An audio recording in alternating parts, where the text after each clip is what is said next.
How to recognize Gemini. I wish you wow and keep appearing and vanishing so suddenly. You make one quite giddy.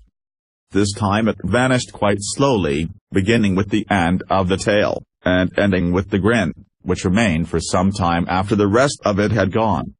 If there are times when a Gemini person makes you think you're seeing double, don't run out and change your glasses. Just remember that Gemini is the sign of the twins, and there are two distinct sides to his changeable personality. Now you see it, now you don't. Was it love you thought you caught fleetingly on those mobile features? Hate? Ecstasy? Intelligence? Idealism? Sorrow? Joy? The mercurial changes of a Gemini's expression are as fascinating to watch as the psychedelic lights in a discotheque. It's hard to tell where reality ends and illusion begins. They blend and they separate. Knowing where to look for this versatile creature requires a little forethought. You may be one place today and somewhere else tomorrow. Suddenly, too. A Gemini can change his clothes, his job, his love life or his residence as fast as he changes his mind, and that's pretty fast. Finding a good example to study may keep you hopping. You could try a bookstore. He's a browser, because he can get the gist of the contents in a brief scanning of the pages. It's no accident that John F. Kennedy was a speed reader. Mercury people also have that nasty habit of reading the last page first. If you know a Gemini who has ever read a book from beginning to end without getting bored halfway through, send him to the Smithsonian as a curio, or check his natal chart to see if he has Taurus, Capricorn or one of the more persistent signs on the ascendant. Geminis like to skip back and forth in a book, a pattern of action they also prefer when it comes to things other than reading. You're sure to find a Gemini or two skimming through the halls and matching wits with people in a radio station, a public relations firm, a publishing house, a telephone and spurring service, an auto showroom or an advertising agency if you can catch one between appointments. When you've found this quicksilver person, study him carefully, even if you do get exhausted following him around. The first thing you'll notice is a nervous energy that fairly snaps, crackles and pops in the air around him. If he has a Scorpio, Libra, Cancer or Capricorn moon, he may not vibrate with so much obvious crackle, but the snap and pop are latent, and you'll sense their presence under the influence of the other planetary positions. An occasional Gemini will speak slowly, but most of them talk fast. All of them listen fast. Man or woman, Gemini is impatient with conservative stick-in-the-muds, or with people who can't make up their minds where they stand on particular issues. Gemini knows where he stands, at least for the moment. Unless there's a conflicting ascendant, the Gemini build is generally slender, agile and taller than average. Many of them have small, sharp features, as if they were cut in a cameo. You'll find some with brown eyes, of course, but the majority of those ruled by Mercury will have beautiful, crystal clear hazel, blue, green or gray eyes that twinkle and dart here and there. Geminis never rest their eyes on one object for more than a few seconds. In fact, their alert, quick-moving eyes are often the easiest way to recognize them. The complexion tends to be rather pale, yet they usually tan easily, and that's the way to spot them in the summer. In the winter, they often have wind bums from swooping down a ski slope. There's an eagerness about Geminis, an immediate, sympathetic friendliness, and unusually quick, but graceful movements. The hair can be light or dark or both like streaked. Twins, remember? The nose is likely to be long and straight or dainty in either case, probably well-formed. There's frequently a receding hairline in the men, from all that activity in the brain, perhaps, and both sexes normally have rather high foreheads. It's usually a mistake to try to pin Geminis down to either one place or one idea. It's always a mistake to challenge them to a battle of wits, because they can talk themselves in and out of situations with the greatest ease.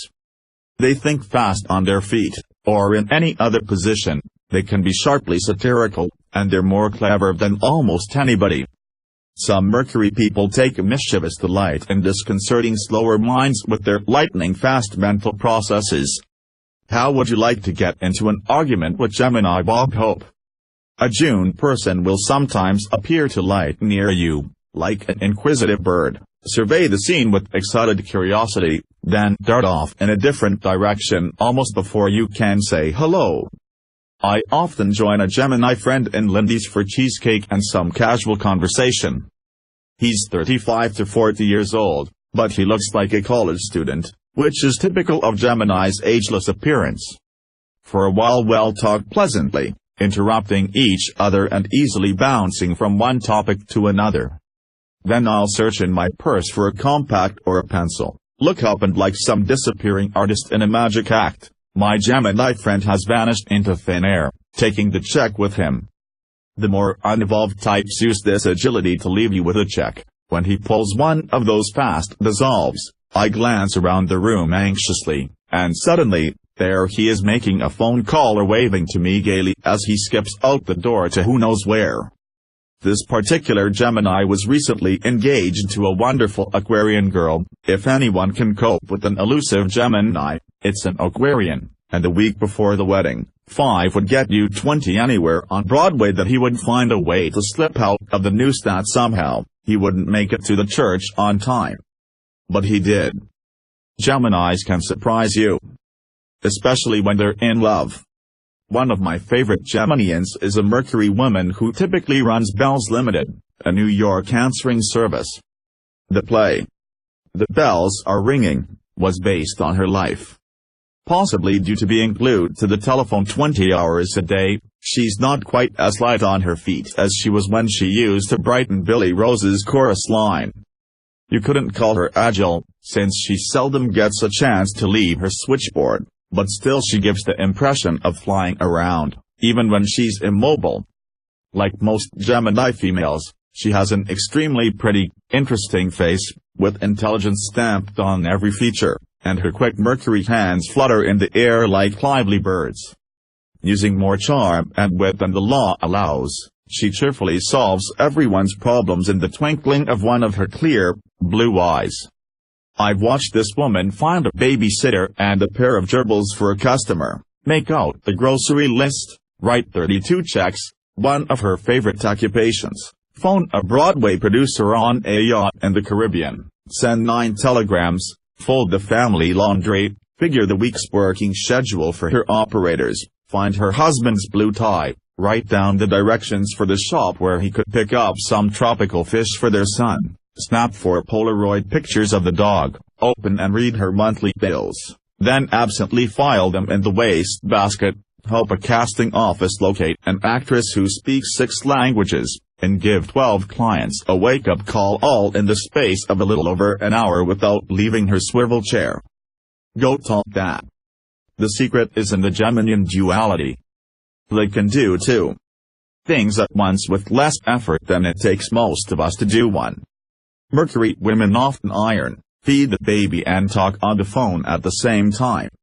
Some people swear that all Geminis were born with a phone in each hand. Any kind of routine can make a typical Geminian feel like a droopy bird in a cage with his wings clipped. These people resent drudgery and monotony almost fiercely. Usually, they aren't the most punctual souls in the world, unless they happen to have a Virgo ascendant, in which case they become human alarm clocks. The typical Gemini, however, always arrives late, not because he forgets the time, but because something caught his interest on the way and sidetracked him. The restless mercurial nature demands constant excitement and change, or the spirit becomes dejected and morose.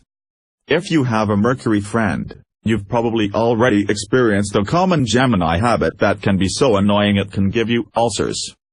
He'll suggest some activity to you, like dropping over to his apartment. It will seldom be a house too permanent, catching an old Humphrey Bogart film with an Argang comedy, double feature. Naturally he doesn't play singles, driving out to a miniature golf range to practice a little putting, or stopping in Jack Dempsey's for a few Bloody Marys. You're tired and you're on the way home. You thank him anyway, but ask for a rain check. The Gemini argues with you. Convincingly. He turns on those baby blues, or greens or browns, and weaves a cocoon of charm around you. He talks so fast and his smile is so persuasive that, after a while, you give in. You'll go. He has a few errands to run, so he says he'll meet you on the comer in about an hour. That you didn't expect, so you start to back out, but he turns on his technique again, and you finally agree to meet him. It's a real drag, killing the hour, and besides, your feet hurt, but you manage to do it, and you show up on the comer at the appointed time. Good old Jim is a half hour late and a little out of breath when he gets there. Guess what? He's changed his mind. He's really beat. He's decided to call it a day, hit the sack and make the scene tomorrow night. You don't mind, do you? Only a Gemini could avoid a sock in the jaw at that point. But he does. You forgive him, and what's really ridiculous is that you'll actually meet him the next night, like you had good sense or something. You've only yourself to blame for succumbing to the irresistible Gemini sales pitch. If you get stood up again the following evening, you have it coming. It serves you right for letting him sweet-talk you. There's a deep-seated need in all June people to disguise their true motives. Like the Pisces, they feel a compulsion to behave in a way exactly opposite to their real desires. But this amazing Gemini versatility and facility of speech makes them terrific politicians, not to mention experts in the field of human relationships. A Gemini knows how to swerve you from your most stubbornly held convictions. He can twist you like a pretzel with his mental karate, get you to agree with him and love him for doing it to you. But if trouble develops, he knows instinctively just where the skeletons are buried in your closet, and he can use his fast mind and clever tongue to rattle those bones dangerously. There's a strange thing about Geminis in writing. The sun sign itself rules writing. Therefore, practically every Mercury man or woman can turn a clever phrase and string words together intelligently. You'll find whole slews of them writing speeches, commercials, documentaries, plays and books. But the books will be novels, textbooks, non-fiction or biographies. Very seldom will you find the Geminian writing his own life story. And it's extremely rare to find one who likes to write personal letters. The typical Gemini hates to answer correspondence. He'll procrastinate for weeks. It may seem to be contradictory at first, but the reason is clear, when you realize the reluctance of Mercury people to be pinned down to an opinion. They hesitate to put their thoughts on paper because they instinctively know that what they believe today, they may not believe tomorrow, and they don't want to be committed in writing. Few Geminis need to be warned by their attorneys to say it, don't write it. They were born with that defense mechanism. There are an astonishing number of Gemini authors who choose to use a pseudonym, and even the average Geminian will eventually find some reason to adopt an alias, either a complete change, a different spelling, or at the very least, a nickname. The rule is so consistent, you can win a nice nest egg betting on it with all the Geminis you know. Almost every Gemini speaks, understands or reads more than one language, and French is the favorite. One way or another, the Gemini will triumph with words. He cut his teeth on Webster's Unabridged. He can sell ice cubes to an Eskimo or dreams to a pessimist. If you happen to catch him in some dodge, he can change the subject so fast, and direct the conversation away from himself so adroitly, that the whole affair ends with you on the carpet instead of him. Sometimes the Mercury tendency to fool people can lead to dishonesty or criminal activity, but not as often as you've been led to believe. Although his talents can tempt an occasional Gemini to live in a web of lies and deception, most of them are too idealistic for a life of crime. Still, it must be admitted Mercury gives them superior equipment for success in that field, and they can be brilliant con artists if they choose. With their manual dexterity, if they pick a pocket, forge a check or counterfeit a sawbuck, at least they're neat about it and seldom get caught. If you come across a smooth-talking used car salesman who was born in June, and he tells you that Blue Studebaker had just one former owner, a little old lady who drove it only to church every Sunday morning, you'd be wise to ask the name of the church and check with the little old lady, unless she's a Gemini, too. But seriously, unless the afflictions and planetary positions in the natal chart are marked, the majority of Geminis are honest, and some of them are even painfully honest to a fault. They seem to go from one extreme to another. Yet, they all, petty thief, conman and upstanding citizen alike, will be unable to resist putting a light coat of varnish on a story at times. Of course, that's not lying. That's imagination. As promoters, all Mercury people are absolutely superb. They have no equal, not even Aries. The promotions can be strictly above board, but few people are strong enough to outlast the combination of charm and sharp intellect Gemini dishes out, and that alone may be taking unfair advantage. When a Gemini tackles a worthwhile project to sell something mankind deeply needs and wants, the angels smile on him, and we can thank those born under the sun sign for many great and lasting improvements which have benefited all of us. At heart, every Mercury-ruled person is a salesman, even the Gemini Jesuit priests and Protestant missionaries. Take two entirely divergent examples which prove it. Gemini John F. Kennedy sold the whole world a shining ideal, and Gemini Michael Todd sold Broadway a dream or two. Each in his own way, a Mercury child. Both the world and Broadway are notoriously jaded and hard to sell. Geminis need to rest their busy brains with twice as much sleep as anyone else. Unfortunately, since they're so susceptible to insomnia, they rarely get enough. Nevertheless, they should try hard to achieve rest and more rest, to heal those jangled nerves and renew the overactive brain cells, because nervous exhaustion is a constant threat. Gobs of fresh, unpolluted air and barrels of bright sunshine are also necessities to keep them out of hospitals. A lack of any of these, plus suppression of activity, can make Geminis susceptible to accidents and infections involving the shoulders, arms, hands and fingers. The lungs may be weak, also the intestines. Problems involving the feet, back, elimination, arthritis, rheumatism and migraine headaches are always a possibility for the Mercury people who neglect their health. The odd thing is that the Gemini can suffer an emotional breakdown more easily from boredom and confinement than from overactivity. Deep inside his searching, impatient nature, the Gemini seeks an ideal, and his chief problem is in recognizing what it is. It could be anything, since his imagination knows no boundaries. Money, fame, wealth, love and career are never quite enough. Mercury calls Gemini higher and higher on and on, above and beyond, with the seductive promise of something always just a little better. The grass always looks greener just across the road. The sky is bluer over another ocean. The stars shine brighter in a different place. What is it he seeks? Perhaps some hidden, undiscovered continent within himself. Gemini is the mental explorer. His eyes are sharp and his talents are multiple. He has a brilliant humor, tact, diplomacy and adroitness, yet he lacks persistence and patience. He throws away the precious old too quickly for the untried new, then lives to regret the instant disposal. In spite of all the people around him, he shares his deepest emotions only with his one constant companion, his other twin self. The air is his element and his real home. He's a stranger to Earth. Gemini can charm a bird right out of its tree and give it 5 new songs to sing. But the restless mercurial mind can too easily overlook the bluebird of happiness waiting wistfully year after year in his own backyard.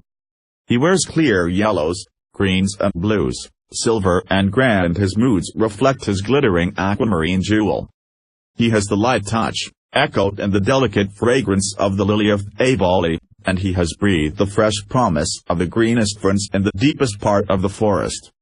But the cold metal of Mercury divides Gemini with twin desires, until he stops and waits and listens to his own heartbeat. Famous Gemini personalities: Bennett Cerf, John Dillinger, Arthur Conan Doyle, Bob Dylan, Duke of Edinburgh, Ian Fleming, Errol Flynn, Judy Garland, Paul Gauguin, Thomas Hardy, Bob Hope, Al Jolson, John F. Kennedy, Beatrice Lillie, Marilyn Monroe, Cole Porter, Rosalind Russell, Franco, Sagan, Wallace Simpson, Michael Todd, Rudolph Valentino, Walt Whitman, Frank Lloyd Wright, Brigham Young.